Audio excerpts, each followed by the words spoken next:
जय जिजाऊ. मी शिवचरित्रकार यशवंत गोसावी. मी आलोय नांदुऱ्याच्या मातीमध्ये तालुका क्रीडा संकुलच्या मैदानावरती. याच मैदानावरती उद्या शिवरायांचे 8वावे रूप या भव्य दिव्य महानाट्याचा प्रयोग होतोय आणि तमाम बुलढाणा जिल्ह्यातील नांदुरा तालुक्यातील तमाम मोठ्या प्रमाणामध्ये शिवप्रेमी वर्ग या महानाट्याकरता नांदुऱ्याच्या मातीमध्ये येतोय.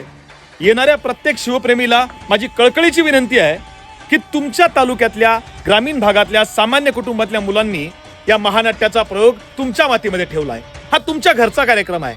हा बाहेर कोणी ठेवलेला नाही. हा तुमच्या मुलांनी तुमच्याकरता ठेवलेला कार्यक्रम आहे. त्यामुळे घरचं कार्य म्हणून या आणि येताना हा आपला कार्यक्रम आहे असं समजून या कार्यक्रमाकरता या. प्रत्येक जण स्वयंसेवक आहे. प्रत्येक जण शिवप्रेमी आहे. हा तुमचा कार्यक्रम आहे. त्यामुळे या कार्यक्रमाला स्वयंसेवकांची गरज पडावी असं मला अजिबात वाटत नाही.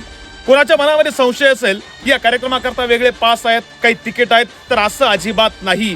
हा कार्यक्रम निशुल्क आहे. कोणत्याही प्रकारचा पास नाही. प्रत्येकाला मोफत प्रवेश या कार्यक्रमासाठी आहे. फक्त कार्यक्रमाच्या वेळेत आपण पोहोचा, कारण हा सुंदर असा महानाट्याचा प्रयोग पुन्हा एकदा न भूतो न भविष्यती कधी होईल सांगता येत नाही, पण आज खऱ्या अर्थानं या नांदुऱ्यामध्ये होतोय आणि हा बघायचं भाग्य हे आपल्या प्रत्येकाला मिळालं पाहिजे. आणि म्हणून माझी सगळ्यांना विनंती आहे की येताना एकटे येऊ नका, सहकुटुंब सहपरिवार या. धन्यवाद. जय जिजाऊ, जय शिवराय.